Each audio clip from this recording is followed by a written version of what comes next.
Well, the first thing I want to point out is the name of the movie, The Matrix Resurrections. Now, am I the only one noticing this, or are there some great similarities between the title of this film and another 1997 film? Of course, I am thinking about Alien Resurrection, but let's put them next to each other. The Matrix Resurrections, Alien Resurrection. Yes, they have very similar names. I would even say that Alien Resurrection is a much better film.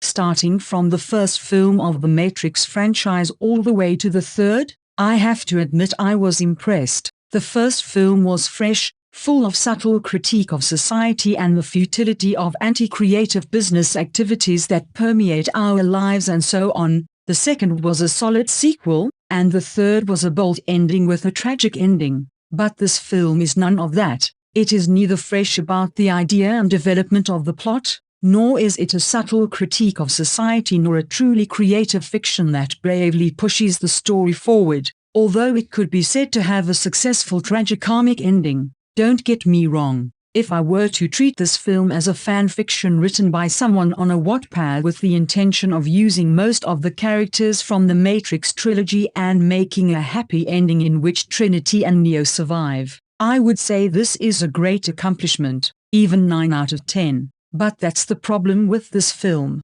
Disappointingly, this movie feels like a fanfiction of a blindsided fan, and not like a creative realization of the very originators of the franchise. So, let's start with what is very weak in this film production. Morpheus, the actor who plays him, is, frankly, much better than I expected. He did a great job, and personally I don't think he could have done much better. However, his character has a fatal flaw. His name is Morpheus. Why is this a problem? Because no matter how well he plays, the new Morpheus is compared to the original character, and that is really unfair to the new character. Because, funniest of all, there's no real reason this character is called Morpheus. Unlike Neo and Trinity, he is not the original character. He is not his successor. Also, there are more Greek and Roman dream gods and the like. Examples: Hypnos, Isis, Phantasis.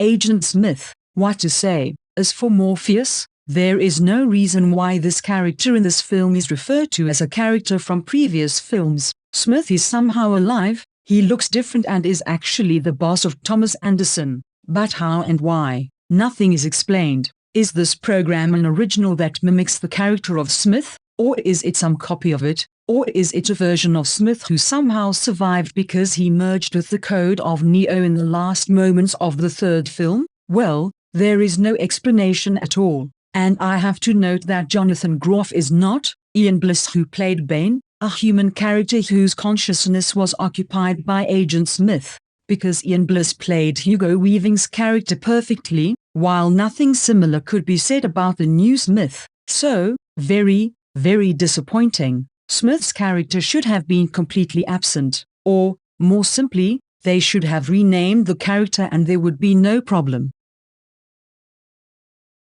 Meta stuff, elements from previous films, flashbacks, lines, characters and recreations of certain scenes are completely unnecessary and only interfere with the specific experience that arises in the viewer of this movie. I have personally experienced them as distractions that weaken the persuasiveness of everything. As with Agent Smith, they are completely unnecessary. Of course, such an attempt is courageous and consistently carried out, but with what result and effect on the viewer? I would not say positive one. Also, philosophical questions and brainstorming about the reality and intricacies of the Matrix and the real world are disappointingly shallow compared to the first and second Matrix installments.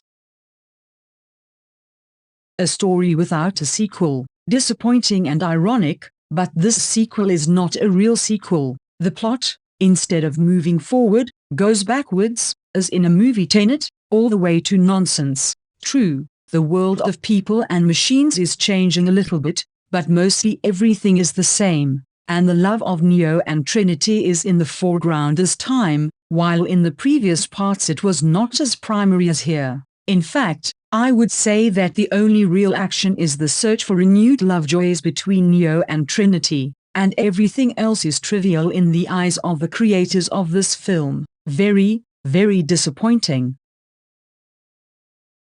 Effects and upgrades, nanoparticle bodies and the like are funny news. They are reminiscent of the weak achievements like Terminator Genisys and Terminator Dark Fate. In this film, the effects are solid, but not impressive. I was most disappointed by the effect of the agents dodging bullets. In the 2003 film The Matrix Reloaded, these effects were impressive, simple, but yet fascinating. And this time, just some blur and nothing more. Worthless in my overall experience. However, it would not be appropriate not to mention some interesting and better sides of this film, although, of course, in this case they are in the minority. The world of people and machines has changed a little, and is a bit interesting, although it is still vague and more or less unimportant for the action. A new human city called I.O. Interesting, but only for a moment or two, by no means longer than that.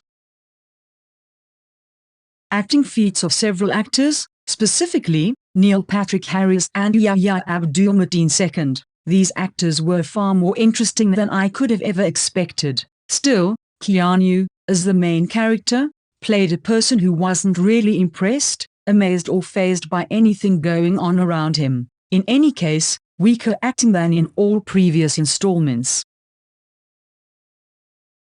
And finally, what about spoilers? The film is so entangled with previously processed elements of the plot and story in past installments, that new story beats are almost non-existent. Really?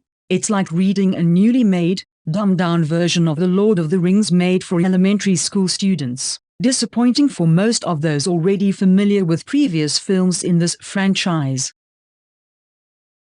Fanfic effect. This film suffers from a fanfiction effect. It just doesn't act like a franchise installment but like a fan project whose main goal was to make a story in which the main characters survive rather than die, like the ending in a trilogy. Seriously, if I had personally invented the story as a fan story, I would have been very proud. I actually did something similar, but related to Alien Isolation. I made a fan story in which I covered the ending of the adventures of Amanda Ripley and those she loves. Honestly, it's a bit amazing how much the quality of my fan story is comparable to the story quality of this movie. Well, maybe I should be truly proud, because maybe I'm ready to write scripts for blockbusters. So, if you are interested, feel free to click on the link below and read my Alien Isolation fanfic story on the Wattpad. But let's get back to a review of this not-so-amazing film. So,